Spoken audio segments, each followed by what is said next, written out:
जीवन का जो भी अनुभव हो, चाहे वो प्रकाश हो या ध्वनि, कोई स्वाद, कोई गंध या संवेदना,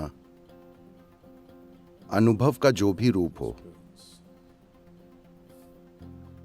दर्द हो या खुशी, आपको होने वाला हर अनुभव मुख्य रूप से आपकी रीढ़ से संचालित होता है। अगर रीढ़ हटा ली जाए या जो रीढ़ से गुजरता है वो किसी तरह अव्यवस्थित हो जाए तो कोई अनुभव नहीं होगा। हमने हमेशा रीढ़ को ब्रह्मांड की धुरी के प्रतीक के रूप में देखा है। मुख्य रूप से आप ब्रह्मांड को सिर्फ अपने अनुभव के संदर्भ में ही जानते हैं। उसे जानने का कोई और तरीका नहीं है। आप अपने अनुभव के संदर्भ के बिना दुनिया में कुछ नहीं जानते। हाँ, आप समझे मैंने क्या कहा? आपके अंदर जो हो रहा है उसी से आप जानते हैं या आप सोचते हैं कि आप जानते हैं।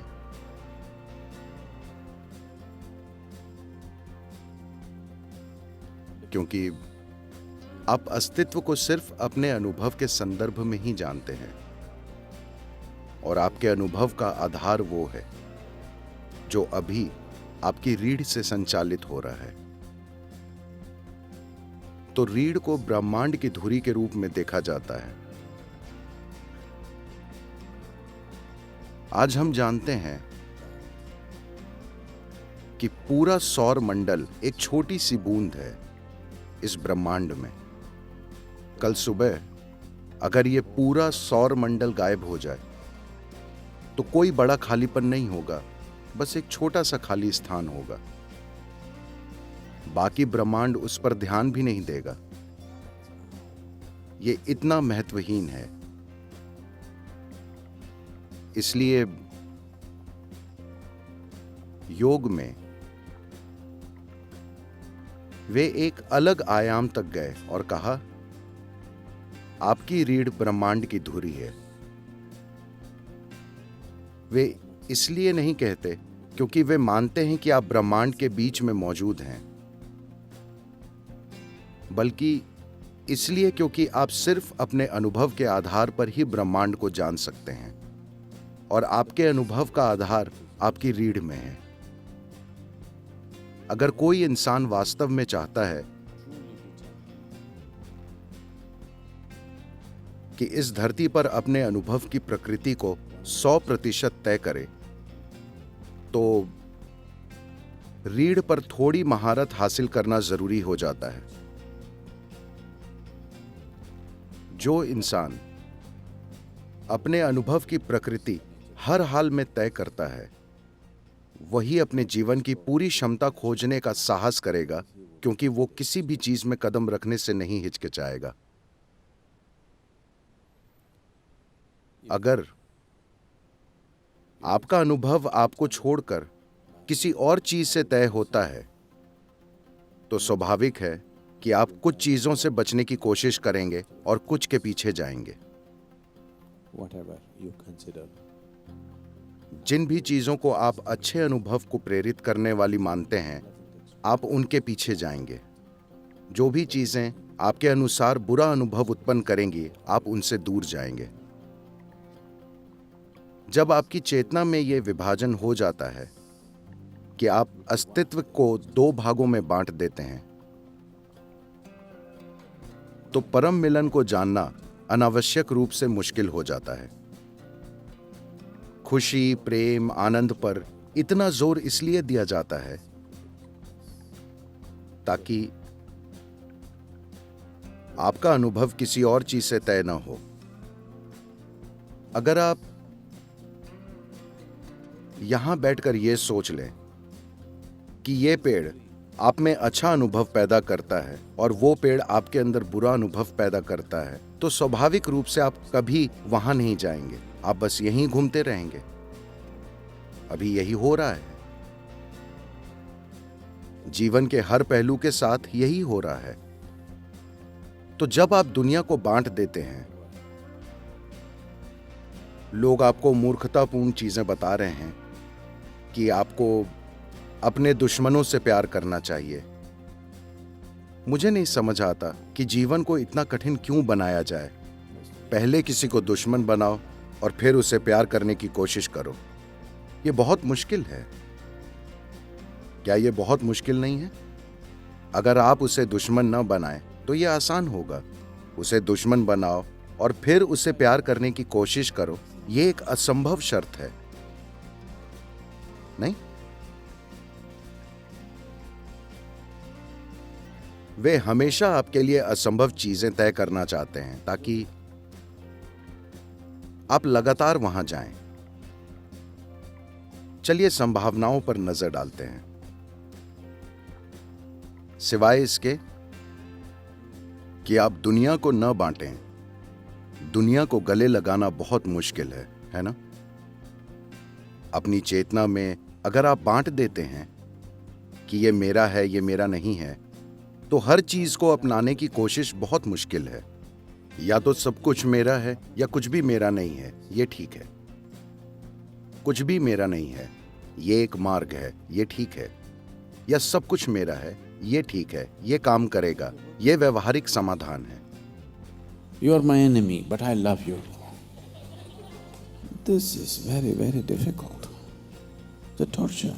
तुम मेरे दुश्मन हो पर मैं तुम्हें प्यार करता हूं, ये बहुत ही मुश्किल है। ये एक यातना है और दुनिया को विभाजित करने का आधार है कि कहीं एक चीज आपके भीतर सुखदता पैदा करती है तो दूसरी चीज अप्रियता। तभी आप दुनिया को विभाजित करते हैं, है ना? ये मुख्य रूप से बस जीवन चलाने का तरीका है। आप जानते हैं कि अगर आप यहां जाएंगे तो अप्रियता होगी और वहां जाएंगे तो सुखदता, तो धीरे धीरे आप वहां जाने लगते हैं, यहां नहीं। और कुछ समय बाद आप वहां बिल्कुल भी नहीं जा पाते क्योंकि आप जानते हैं कि आपके अंदर कितनी अप्रियता घटित होती है। जब आप खुद अपने अनुभव की प्रकृति तय करते हैं, सिर्फ तभी आप अपने भीतर उसे सुखद रख सकते हैं, चाहे आप कहीं भी हों। अगर लोग अप्रियता पैदा करते हैं तो वे आपके आसपास कर सकते हैं, आपके भीतर कभी नहीं। ये आजादी होने के बाद ही आप वास्तव में समावेशी हो सकते हैं, वरना आप अटक जाते हैं। हर छोटी ध्वनि जो आप सुनते हैं, देखिए कि क्या आप उसे अपनी रीढ़ से संचालित कर पाते हैं। जो भी आप देखते हैं, देखें कि क्या आप उसे अपनी रीढ़ से संचालित कर पाते हैं। अभी मैं बोल रहा हूं, आवाज खुद इस तार से नहीं जा रही, बल्कि विद्युत आवेग के रूप में वो इस तार से स्पीकर तक जा रही और फिर बूम। अगर मैं इसे काट दूं तो वो काम नहीं करेगा, ये काम नहीं करेगा। Spine is just like this. Spine itself doesn't know anything. रीढ़ ऐसी ही है। रीढ़ खुद कुछ नहीं जानती, मगर वो हर चीज संचालित करती है। जो तारों के इस पूरे गुच्छे को समझता है, सिर्फ वही ध्वनि को सही तरह से मैनेज कर सकता है कि ध्वनि कैसी होनी चाहिए। हमें कुछ परेशानियां हुई हैं क्योंकि बहुत सारी तारें हैं। जब आप वहां मौजूद हर एक तार को समझते हैं, तभी आप ध्वनि को ठीक उस तरह मैनेज कर सकते हैं जैसा आप चाहते हैं, वरना बीच में कई सारी चीजें हो जाएंगी। यही चीज इसके साथ है। अगर आप इस पर थोड़ी महारत पालें कि यह कैसे संचालित होता है, तो आप ये पक्का कर सकते हैं कि अपने लिए कैसा अनुभव पैदा करना है, वरना सब कुछ संयोगवश होगा। जब आपके जीवन का अनुभव ही संयोग से घटित होता है, जब आपके अस्तित्व का तरीका ही संयोग से तय होता है, अगर आप यहां संयोग से मौजूद हैं, तो ये एक हो सकने वाली आपदा की तरह है। सिर्फ ये डर कि मेरे साथ क्या होगा, मेरे साथ क्या होगा, सब कुछ नष्ट कर देता है। इंसान की सुंदरता और गरिमा पूरी तरह खो जाएगी अगर मेरे मन में क्या होगा का डर बैठ जाए। Is there in my mind. you can जानवर काफी ठीक रहते हैं।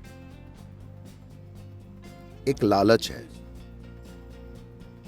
any number of philosophers have gone into the forests.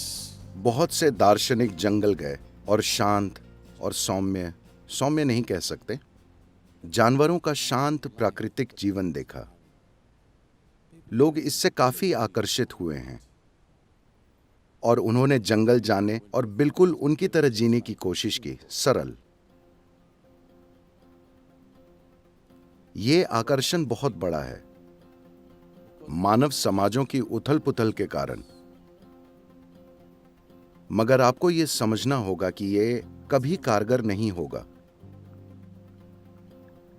क्योंकि The sense of peacefulness. किसी जानवर में शांति की भावना बेखबरी के एक स्तर, अचेतनता के एक स्तर से आती है। आप वहां नहीं जा सकते, जो चाहे कर लें। जो चाहे कर लें, आप एक जानवर की अचेतन प्रकृति में वापस नहीं जा सकते। प्रकृति ने आपको चेतनता के इस स्तर तक धकेला है, आप चाहे जितनी कोशिश कर लें। आप कोशिश करके चेतन हो सकते हैं, आप कोशिश करके अचेतन नहीं हो सकते। कृपया ध्यान दीजिए, कम से कम आपका इतना ध्यान प्रकृति ने रखा है कि आप सिर्फ आगे जा सकते हैं, न कि पीछे।